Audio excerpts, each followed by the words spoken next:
La eternidad. ¿Por qué todo placer quiere eternidad?, le hace decir Nietzsche a su Zaratustra. Busca profunda eternidad. ¿Qué tipo de placer puede ser ese? ¿Es un punto culminante? ¿O es algo tranquilo, sin altos ni bajos? ¿Algo pleno en todo simultáneamente? La eternidad está. No puede venir ni irse. Queda, mientras todo movimiento comienza y termina en ella. ¿La eternidad continúa siendo siempre igual a sí misma? ¿Todo aquello que sucede en el tiempo es parte de su plenitud? ¿Ocurre en ella? ¿Le pertenece? La eternidad también está en movimiento, en un movimiento creador, infinitamente creativo y nuevo.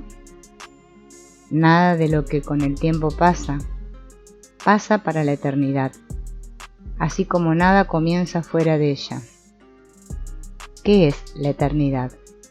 ¿Podemos comprenderla según los parámetros de nuestro tiempo?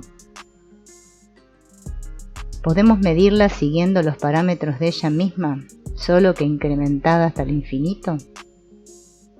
¿Es la eternidad algo que sabe, algo creativo que sabe, un espíritu eternamente creador? Cuando anhelamos algo creador y permanente, ¿qué anhelamos? ¿Cómo el placer que quiere eternidad llega a su meta?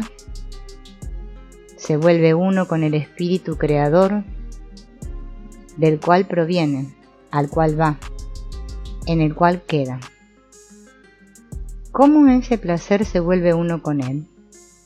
Él quiere que sea. El placer es tomado por él. Lo mantiene en un movimiento eterno. Todo placer es placer amoroso. El placer eterno es comprensión.